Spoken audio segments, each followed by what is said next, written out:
They get a draw. Yeah, Kylian Mbappe rescuing a point for France. We don't need to tell you how good he is. His goal shows it as well. France much improved after the interval. Taking a look at the group standings right now, France still rooted to the bottom, yet to win in this group so far. Julien Laurens is with us to talk more about this. Jules, I actually want to talk about when Griezmann came off. It seemed that France looked a lot better, and yes, that meant Kylian Mbappe was on the pitch. But is there a danger for Griezmann that he won't have a starting spot come the Winter World Cup? Massively, Kane. That's one of the big things that we take away from the game tonight in France. Certainly, we knew that Griezmann was going through a really bad patch. He hasn't scored since January the 4th or January the 6th, I think, at club level. Same with the national team, struggling. We saw in the hour that he played that he was struggling. He lost the ball on the, well, kind of him. It's a poor pass towards Benzema in our own half that then leads Austria to their goal, even if there's a mistake again by Theo Hernandez, but still he's at the start of that goal, and then he did nothing. Absolutely nothing. I don't think he should have started tonight. But Deschamps has obviously a very strong relationship with him, and we know Deschamps and how he works with those players that have been there for a long time. He's very loyal to them, hasn't he? He's always done it. So we play him again tonight, hoping that there would be the turning point maybe, that he would create or score a goal or give an assist or something. And in the end, it was a disaster. Again, and when Nkunku came on, straight away, the game brightened up for PSG. Yes, there was Mbappe too at the same time, and they combined so well on the France goal together. I think right now, Nkunku should start ahead of Griezmann in whatever formation Deschamps picks, whether it's a back four or back three. But clearly, Nkunku right now is far more valuable to this team than Griezmann is. I'll tell you what, Jules, I bet he wishes this was just a bad patch. He's been horrendous.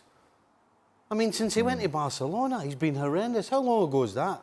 Is it 3 or 4 years ago? He hasn't done anything. And even with France, he seems as though...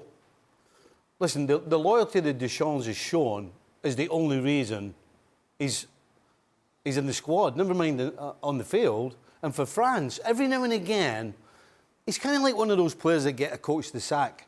Just whenever you think he's done, he'll do something that puts you on the edge of your seat again. Every now and again. That's where this guy is. Every now and again. And you see the difference. There's almost like a cloud following this guy around when he's playing.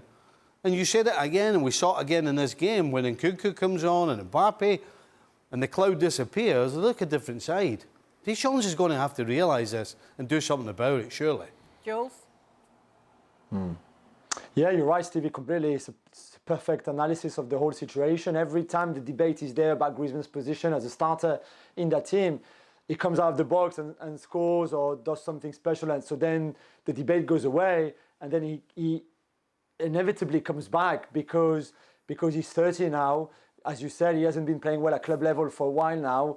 The season with Atletico is a struggle between the injuries, between the struggles that Atletico as a whole, as a team, have had as well, plus him on top of it. And now the national team. And the problem is that relationship with Deschamps kept him in that lineup, and he's one of the leaders of the pitch, of course, because he's one of the most experienced and he's been there for such a long time. But now, when behind you the younger ones are so good and the competition is so high for places, I think Deschamps at some point will have to be ruthless, in the sense that, and it's not ruthless because it's so obvious for all to see, but ruthless because he goes against the way Deschamps deals with this team and manages these squads, where usually if you're one of the most experienced, you've got a place. But now he will have to make that call and cut him off. The complete other end of things, Jules, we saw once again, and obviously it's no secret at this stage, how good Kylian Mbappe is.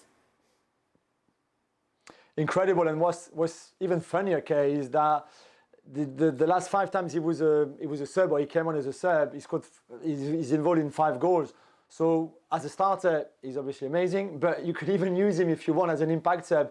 And even if he plays half an hour like tonight, or 20 minutes, 25 minutes, 15 minutes, he will impact the game regardless. Anyway, incredible form, even if he's not 100%, because he still has a bit of discomfort on his knee that we saw in the first game, where he had to come off at halftime against Denmark.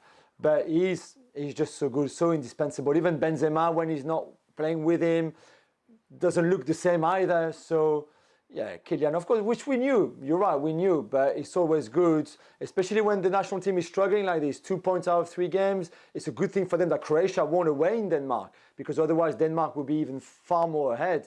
Now it's only 4 points between Denmark in first and France in last. So everything is still very open in that group. But thanks to Kylian to again have saved the team tonight. We're seeing something very special. We're continuing to see something very special with Kylian Mbappe, aren't we, Stevie? Well, he's right now probably the superstar, is he not? You know, yes, Benzema for what he's been done in the Champions League, but if you've got a choice, you're starting Mbappe before anybody in the world. Has to be. Can't think of anybody who I would put ahead of him if I'm picking an 11 right now, and that includes Benzema. Well, thank you very much for watching ESPN on YouTube. For more sports highlights and analysis, be sure to download the ESPN app. And for live streaming, premium content, and let's not forget as well, ESPN FC 7 days a week. Subscribe to ESPN+.